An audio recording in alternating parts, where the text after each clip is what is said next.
Have you ever wondered what the differences are between a more affordable pair and a more luxurious pair of all-white leather sneakers? In today's video, I'm going to show you two different pairs of all-white sneakers that I own. One is $40, the other is $180, and I'm going to show you some of the differences between each one. Make sure you stick around to the very end of this video where I will let you know if I personally think it's worth it to spend $200 on a pair of all-white leather sneakers, or if you should just cheap out and buy the more affordable pair. Let's get into it.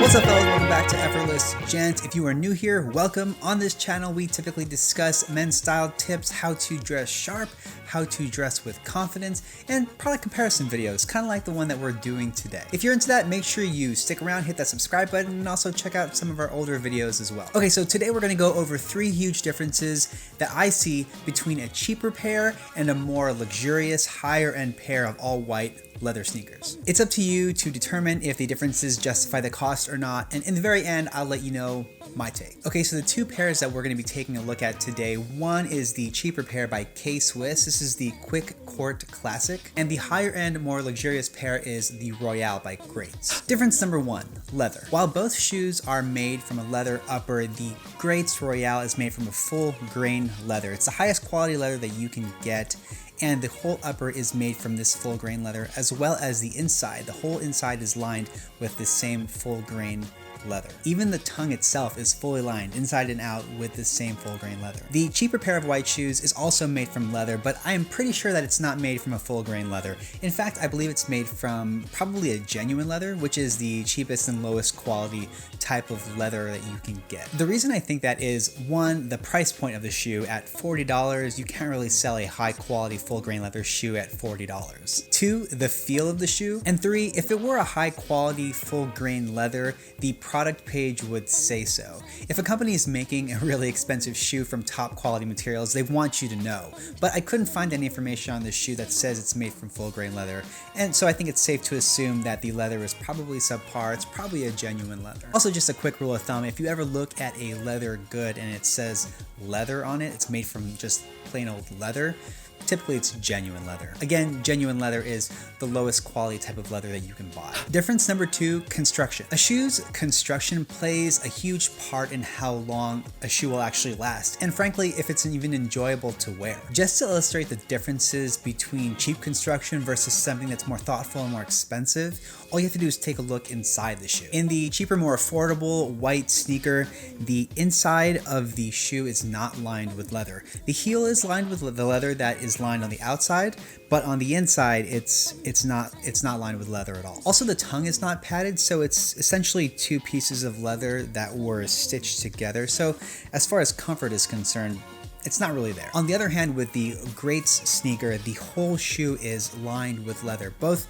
inside and out. The tongue is padded, and again, the tongue is also made with the same full grain leather on the inside that the rest of the shoe is made from. So this thing is 100% full grain leather, which is pretty incredible to the touch. On top of that, the comfort of having a padded tongue makes a huge difference, especially when you're wearing a shoe for a very long time.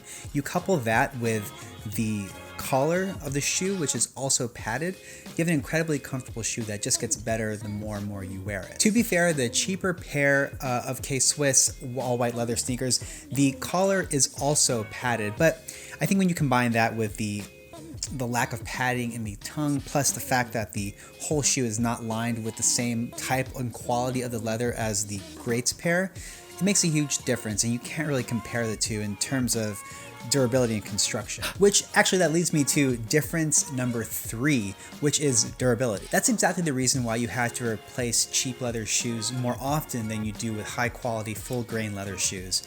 They just tend to break down more, they tend to look not as great as you wear them, versus something that is made from full grain that tends to look better over time. Also, the wear and tear is more obvious at the stress points. You can see on the more affordable pair of the white leather sneakers where the creases are, where I bend my foot, the leather is actually tearing and starting to flake. And so clearly I'm gonna have to replace this. If this is my only pair of white leather sneakers, I'm gonna have to replace this, in the next month or two if I keep wearing this on a regular basis. The cracking and tearing of the leather is also a good indication that the quality of the leather isn't really there. Another small example of durability and thoughtfulness that goes into a higher end pair of white leather sneakers, this one actually has waxed cotton laces, which, not only do they look better and they tend to resist dirt more, but they also last longer because of the fact that they're coated in this wax, versus something that in a cheaper pair of shoes is just, a standard cotton lace that tend to collect a lot of dirt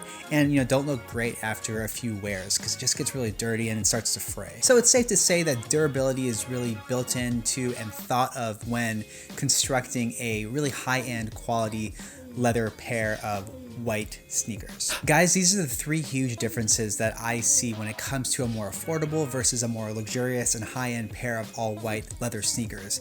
It's the leather, the construction, and the durability. So is it worth it? You've stuck around this long, you want to know if I personally think that spending $150 or $200 is worth it for a high quality pair of all white leather sneakers. Well, my answer is yes. It's definitely worth it if you can afford to spend a little bit more than you normally would on a great pair of shoes, or really a great anything that will last a long time, that you'll get a lot of use out of, and more importantly, that you'll enjoy using each time you do, then it's definitely worth the money. Not to mention that when you spend more money on a product that was thoughtfully designed with higher quality materials, it tends to last a bit longer, so you get more value out of your dollar. I think it's worth it.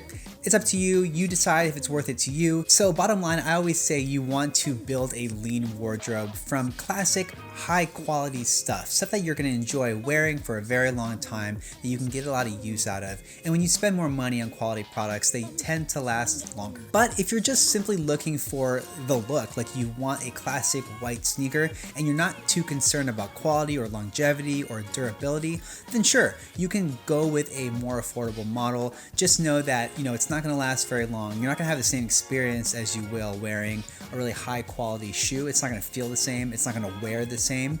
It's not going to last as long. So as long as you're okay with that, then sure, you can always buy more affordable versions of things. And later on, when you're ready and you realize like, oh, I really want a long lasting, high quality version of this, then you can spend that money. But if you can't afford it and you can go that higher end, more luxury route, I would definitely buy a nicer pair of all white leather sneakers. Plus, you're gonna get a bunch of use out of it. Again, this is the GREATS Royale. I do recommend this pair specifically. I think you get a really good value out of this. It's $180, but I could see this really in comparison to, let's say, a Common Projects. You're getting super fucking quality with this pair of shoe at more than half off compared to the $410 or $420 price point that you're seeing with the Common Projects.